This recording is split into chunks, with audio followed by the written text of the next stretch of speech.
Hi, I'm Stephanie Jaworski of joybaking.com. Today we're going to make an angel food cake, also known as an angel cake, and this is what it looks like. As you can see, it's a ring-shaped cake. It's a beautiful golden brown crust. Inside, it's snowy white. It is soft, it's spongy, but yet light and airy, and it's very moist. And it's flavored with some vanilla and almond extract, and it's nice and sweet. So, the first thing that you will need to do is to preheat your oven to 350 degrees Fahrenheit, which is 180 degrees Celsius. And then, we're going to use a 2-piece 10-inch tube pan, that's 25 centimeters. Now you want to use a regular tube pan, not one of those non-stick ones, and as you can see, you just put that right in there, that's it. And we don't grease the pan, we don't oil it, anything. You just want to leave it plain, because as the cake bakes, we want the batter to cling to the sides of the pan. And I'll tell you why later, but so that's our pan. Now, to make your batter, if you have a stand mixer like I have here, use your whisk attachment, or you could use a hand mixer for this. So, an angel food cake is a foam cake, and very few ingredients. We have egg whites, we have sugar, flour, and then our flavoring. Really, that is it. There's no egg yolks. There's no, we don't add any butter or oil, so no fat. And there's no baking powder or baking soda. All the leavening comes from the air whipped into our egg whites. So, obviously you need egg whites. So you will need 1.5 cups, which is 360 milliliters or grams of egg whites. You want your egg whites at room temperature. Now, for this amount, 1.5 cups, you will need about a dozen eggs. So it's lots of eggs. And I'm just going to show you how to separate your eggs, how I do it. You want clean hands, and you want to use, I find it much easier to separate my eggs when they're still cold. So what I do is I break my egg into one bowl, and then, as I said, clean hands, I just go and pick up my egg yolk and go back and forth until I get all the white off, and then I put it in a separate bowl. If you're going to then break another egg, I would use another bowl. And then, so you're going to do that for probably 12. The big thing is, what do you do with the egg yolks? Because you're going to have 12. Well, you don't want to use them right away. So what you can do is, once you have all of them, take some cold water and just pour it over the top. So the egg yolks are covered with the cold water, and you can cover and store them in the fridge for up to a week. And then when you want to use them, you can just use a slotted spoon or even your hand to drain off the water. And I know people say, what do you do with egg yolks? My favorite thing to do is to make ice cream. It's wonderful and a good way to use up all those yolks. So that's what for our eggs. So we're going to remember, have them at room temperature. The reason you don't want to use cold egg whites is they won't whip as full to their full height if they're cold. So you want to probably take an hour, maybe 2 hours, depending on how cold your kitchen is.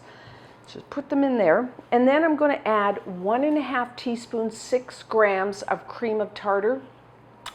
I add this because it stabilizes the whites, and so that you don't overbeat them and then they become dry. And you can find cream of tartar on wherever you find all your spices. If you can't find, like some people say they can't find cream of tartar, you could use an equal amount of just lemon juice. I'm just going to take my whisk here and just whisk it in. So now what we're going to do, essentially we're going to be making a meringue. So I'm going to beat this on medium speed until we have soft peaks. So that's going to take probably several minutes.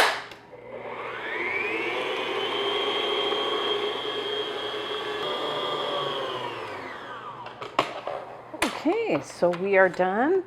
Whether you can see this, just soft peaks. It's really soft at this point.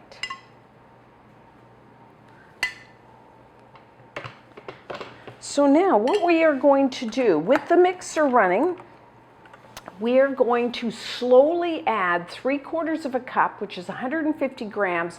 I'm using super fine white sugar. And the reason I'm using super fine is because it dissolves quicker into the egg whites than if you use like granulated white sugar. But superfine white sugar is just granulated white sugar that's been processed until it's finely ground. You can buy it, it tends to be quite expensive. So what I do is just take granulated white sugar, put it in my food processor, and then just process it for like a minute, and I have superfine white sugar. So you could buy it or you just make it. Now I'm going to add it gradually, a tablespoon at a time, mix that in. That way it'll dissolve quicker. And we are going to then keep beating it until it's really thick, it's shiny, and it holds stiff peaks. So I'm just going to put, and I'm just going to have it on medium, about medium high while I'm adding the sugar, and then I'll turn it to high until it gets like thick and glossy.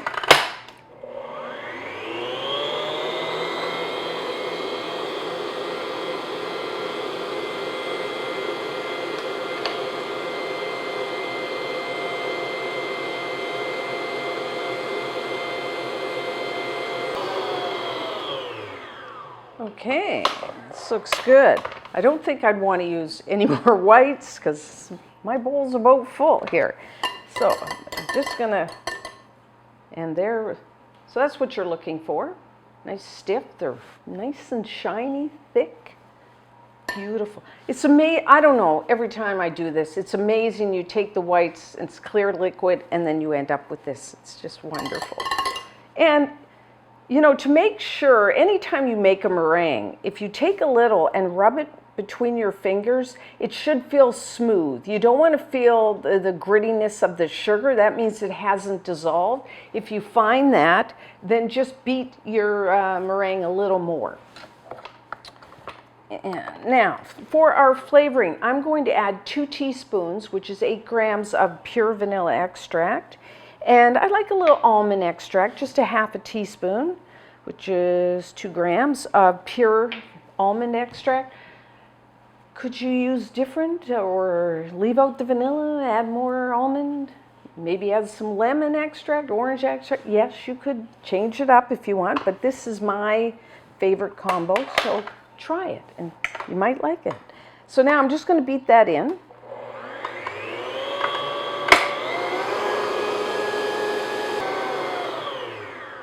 Okay, we are done.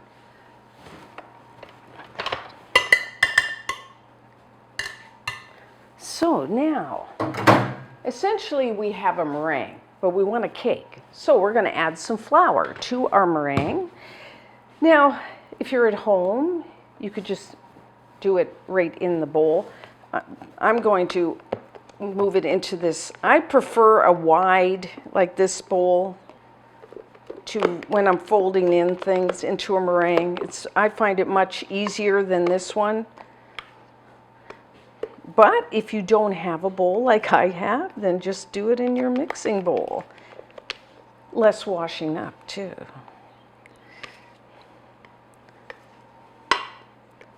Okay, isn't that gorgeous? Now the trick, of course, is we don't want to deflate the meringue too much when we fold in our flour, because we want a really nice high angel food cake. Now first, I have 1 cup, which is 120 grams of cake flour. Cake flour is a low gluten flour, and it will give our angel food cake a really nice soft and tender crumb. I know some people find it hard to find cake flour. Cake flour is not the same as self-rising, just so some people get confused. It's not the same thing. It's just a low gluten flour. But you know, if you can't find cake flour, what you could do is take 1 cup of all-purpose flour, take out 2 tablespoons, and add 2 tablespoons of cornstarch. That'll essentially is cake flour. And to my cake flour, I'm going to add 3/4 of a cup, 150 grams of that superfine white sugar. I'm adding sugar to the flour so it doesn't clump. The flour doesn't clump when I'm going to sift it over the top. That's why I use half the sugar here and half the sugar here. And I'm also adding 1/2 teaspoon, 2 grams of kosher salt. Salt just makes everything taste better, a little bit of salt. So I'm just going to sift this, or whisk it. And then, now we're not going to sift this over the top in one big, like all at once. We're going to do it gradually. Now, if you have one of those hand sifters, I don't. So I'm just using a strainer. Maybe about 1/4 of our mixture here. Just gonna over the top. That's about right. And then you could use, if you had a large whisk, or I just prefer to use my spatula. And big strokes, we're just gonna fold this in.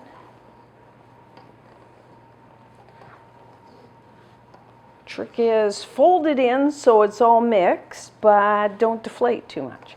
It is going to deflate a little. There's nothing we can do about that. Okay, so once you do that, it's folded in. I'm going to do like 4 probably.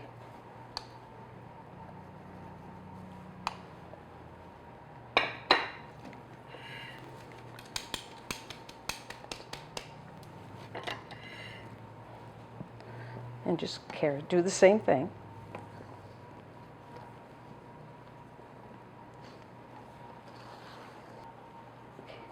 Okay, that looks good. I'll fold it in. So that's an angel food cake. So now we're going to put it into our pan.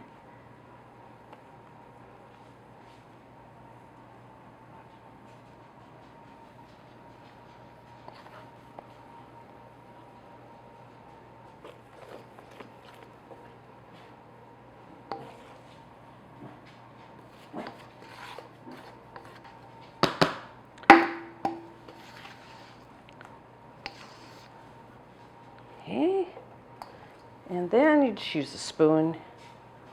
So I'm just going to kind of even it out first, and then what I'm going to do, you could just take a knife, or I'm using just like a wooden skewer, just kind of do circles to get any air pockets out, just like that. And then I'll just smooth it out, or even it out, I should say, both. There. Now, everyone's oven is a little different. I always say that, but it's true. I'm going to say 35 to 40 minutes. So what's going to happen is your cake's going to rise and turn a beautiful golden brown. You will get some cracking, so don't panic. And then, you know, at about maybe even a little before, if you look in and it looks done, just take a wooden skewer like this and put it like halfway between the center core and the outside. It should come out clean. So 35 to 40 minutes.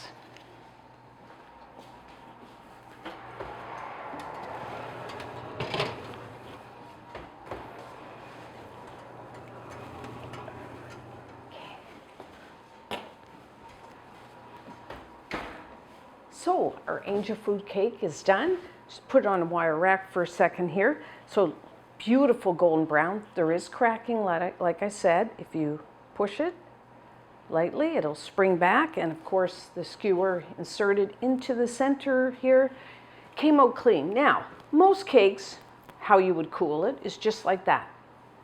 The problem with an angel food cake, if you do that, it's going to sink. As it cools, it will shrink. So to prevent that from happening, I have a bowl here, turned upside down. You want a flat surface. Some angel food cake pans have like little feet, so you just turn it upside down. This pan, I'll tell you, is really old. I think I got it when Rick and I got married, so a long time ago. And they didn't have feet then. So what I'm going to do is just turn it upside down, and I'm going to put this core here on the center of my bowl. Like so. And that's how it cools, and that prevents it from like shrinking. So now it makes sense why, one, we didn't use a non-stick pan, and two, we didn't butter the pan, because we want the batter to cling to the pan so that when you turn it upside down, if you buttered the pan really well, what would happen is if you turn it upside down, it's just going to fall out, which we don't want. Now, I will, if you do have a non-stick pan, maybe you went out and bought one by mistake, and of course you don't want to go buy another one. What you can do, it's not quite as good, but just take a wire rack like this, have some paper towel down, and then just put your pan like right on here. And that's about all you can do. Hopefully it won't wobble too much. I haven't quite figured that out, but that is about the only other thing, because you can't suspend it, because if you use people have said if you use a non-stick pan, their cake is just falling out. So that's about the best I can. Maybe someone else can come up with a brilliant idea. So now what we're going to do is let it cool completely. I would say it's going to take at least an hour and a half, maybe 2 hours. And then when we come back, we will take the cake out of the pan and try a piece. So now to take our angel food cake out of the pan, you can either do it straight like this, or at home you could do it, turn it like that. So you can see what I'm doing, I'll do it straight up. So you'll need a long, sharp knife, and then just kind of get it down. And then when it's sitting on the bottom, you just want to kind of take a little bit of an angle to your knife, and then just scrape it along the side of the pan all the way around. If your pan, mine's just smooth all the way around. If you have little feet, then there'll be those like notches, so then you'll have to take your knife out and then put it down again. So I've already done that. And then the same in the center, just run your knife around. And then what we're going to do is flip it onto our serving plate, just press like so. I got most of it. If you scrape it along, then you can get most of your crust off. Sometimes, you know, it doesn't work quite so good. And then we're going to do the same thing around the top. All the way around, and like so. That one didn't work as good. I actually like to flip it. I like my cake like that. But either way, whatever you want to do. So that, what a beautiful looking cake. I don't know. It's a nice looking cake. So to cut it, it's best to cut with the serrated knife. I find it in like a sawing motion. I find that the best, because like this is, like I've said, it's soft, it's spongy. So I find the serrated knife is the best way. I'll cut a big piece here so you can, oh, look at that. I love the golden brown outside crust with that kind of snowy white inside. Such a pretty cake. Now, really, I'm just going to cut myself. I don't frost this cake. I mean, you could, but I don't. Actually, I just eat it like this.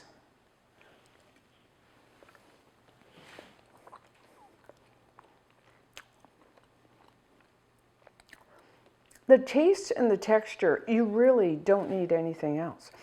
It is sweet. The texture, it's so soft and spongy and it's moist. And then you have the vanilla flavor along with a little bit of almond, just a hint of almond flavor. Now, sometimes, that's just really good. I think it's the texture that really the taste is really nice, but it's spongy and it's light and airy. Now, eat it on its own, or what I often do is like whipped cream. Whipped cream. Sorry about that. Whipped cream is really good, and fresh fruit or fruit sauces like raspberry, strawberry, lemon curd would be very nice.